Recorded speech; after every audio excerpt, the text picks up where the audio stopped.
Hey y'all, this is Mr. Williams. I just wanted to take a little bit of time since I'm not physically here in person to meet you all, to tell you all some stuff about myself.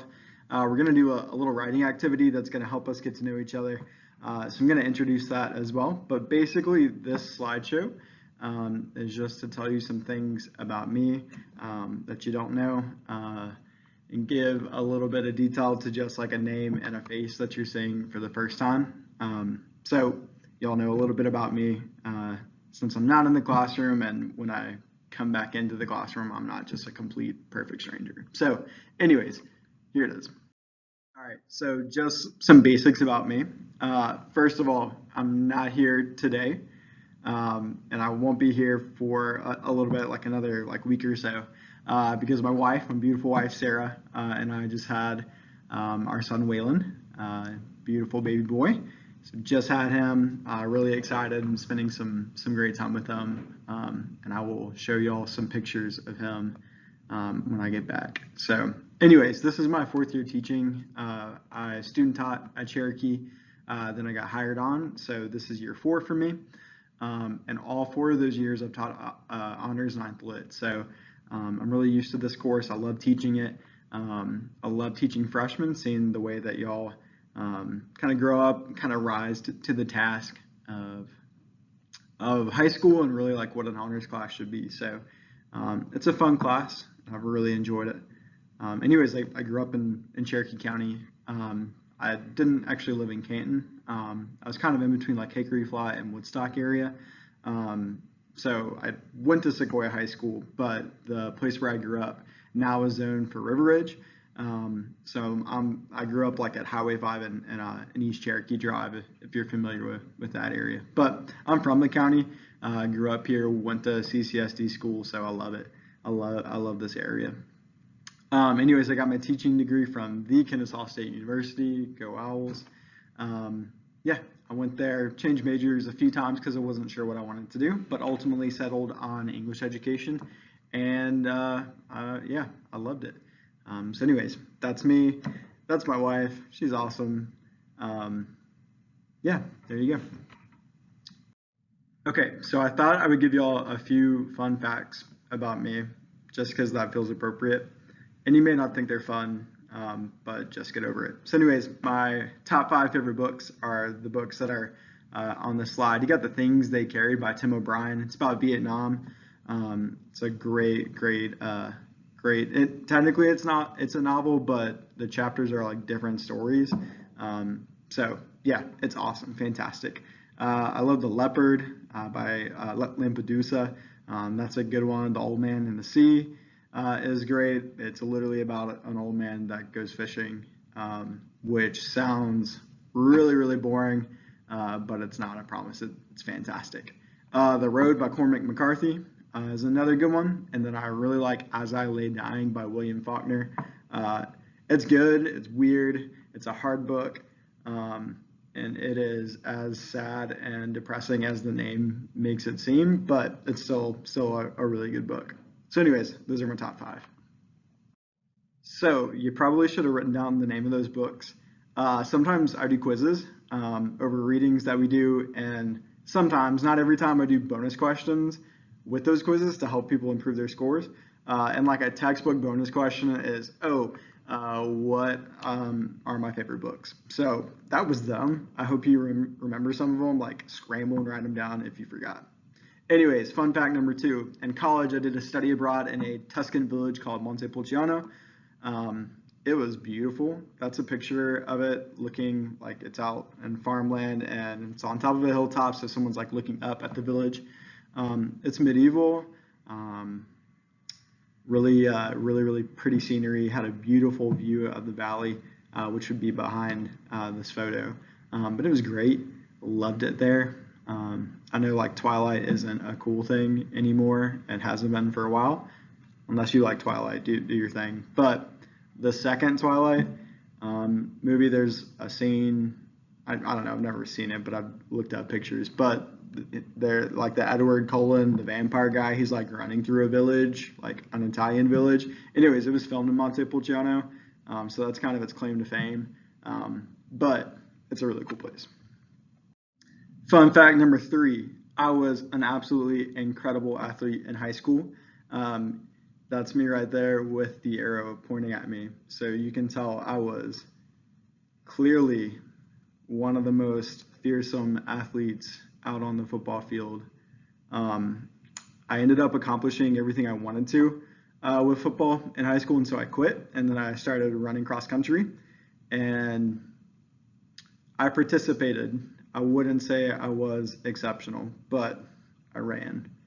Um, the highlight of my athletic career um, probably came when I was a sophomore. Uh, I was out during football practice. I was running the scout team, so I was, playing an offensive position for the team that we were going to play that Friday. And I was running halfback, and so this team liked to do a halfback pass, and so I got the ball, dropped back, and I threw the halfback pass, and it went right over the head of the starting safety, and it was a beautiful moment. And I threw a touchdown pass, and really that was the peak. That was the pinnacle of my high school athletic career. That moment, scout team, it's great, absolutely amazing. Fun fact number four, I really enjoy cooking, and there's this one specific dish that I really like to cook. It's called ribollita, and I believe that's Italian for reboiled. It's a Tuscan soup. Basically, like the history of ribollita is poorer farmers in Tuscany would take basically all of the leftovers from their meals throughout the week and would pretty much just like put it in a pot and put in like some tomato paste and boil it, and then they would eat it, which sounds absolutely disgusting. But ribollita has evolved to be like this really great soup. It's really hearty. It's bread based. There's lots of vegetables in it. I really enjoy making it. It takes about 6 hours to cook, and then you have to like let it congeal isn't the right word, but you let it sit and like let the flavors mix overnight, and then you have to boil it again. But it's great. My wife does not like it, so I don't make it a whole lot. I make it about once a year, usually in November. And since I'm the only one who enjoys it, I like eat it every day for lunch for a week, and it's amazing. It's one of the best weeks of the whole year. So, boom, ribollita. Fun fact number five, my wife and I really enjoy going hiking. Um, yeah, it's great being out in the outdoors, and I love going up to mountains or to waterfalls. This particular mountain is Mount LeConte up in the Smokies. So some of y'all may have been there. I know many of y'all have probably been to Gatlinburg. Mount LeConte is one of the mountains that overlooks Gatlinburg. So if you're in Gatlinburg or Pigeon Forge, you can look up and just kind of barely see the mountain, but it's beautiful. It's one of the most incredible places I've ever been. There are a few other places that my wife and I really enjoy hiking that are a little bit closer in. We like going to Blood Mountain outside of Dahlonega. Mount Yonah is really fun, but we just like getting out there and hiking, and it's always really relaxing. All right, this is a bonus fun fact, and really it's not even appropriate to call it a fun fact. It's more of a warning. So the fact is, I am a better teacher and an all-around better human being than Profe Corey. I know several of y'all probably have Profe Corey. Lots of y'all will see him in the hallways. You might do game club with him. And I just want to give y'all a heads up. He will come across as a really nice guy. And you'll be in his class and you'll think like, oh, he's an awesome person and he's a great teacher and we're going to learn Spanish and that's awesome. Don't be fooled. He's a terrible human being. So whenever you see him, like if you're going to Spanish class or you happen to see him in the hall or like during lunch or something, you need to make sure you go up to him and tell him, Profe, you're not fooling anybody. I'm with Williams, okay? You may not get it right now, but it's really important that you understand really that Profe is the worst. So yeah, there you go. He's terrible. That's a lot about me. I want to learn about y'all. So we're going to do this little writing assignment. It's called a name story. Some of y'all may be familiar with them. You may have written one in the past, but you're going to write basically the story of your name. And to give you kind of an example of what it is I'm looking for, before you start writing, you're going to read two different name stories. They're posted on Canvas. One is by this woman named Sandra Cisneros. That's her. And the other one is sung by Johnny Cash. You may be familiar with these. They're pretty well known, but they're on Canvas. One is called My Name, and the other one is called A Boy Named Sue. So you'll read those before you dive in. Okay, I also wrote a name story, and I know y'all have heard a ton about me, but I want to give you an example of a name story. And really this will give y'all an opportunity to learn more about who I am and my name. So I'm going to read it off. Y'all listen and take this as an example of what a good name story is. All right, so I'm going to go ahead and start reading it.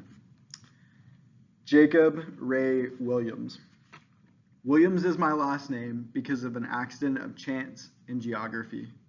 Ray, my middle name, comes from my grandfather, Hazel Ray, who left the Jefferson, South Carolina hill country and had a son. That son met the daughter of a sharecropper, my other grandfather, who was named Jerry Raymond, who fled the boredom of the cotton fields of Josephine, Texas for the bright lights and opportunities of Atlanta. Their son and daughter met, married, had me, and gave me the name Jacob. He who takes over. He who steals your inheritance with a bowl of lentil soup. He who shares his name with thousands. When I was growing up in my doctor's office, there was another little boy who came there whose name was also Jacob Ray Williams. Through some crazy twist of fate, he and I also happened to be born on the same date. Whenever my mom would take me for my regularly scheduled visits, we would have to tell the nurse practitioner my social security number so they wouldn't give me that other kid's treatment. Sometimes I wondered what happened to that other Jacob Ray.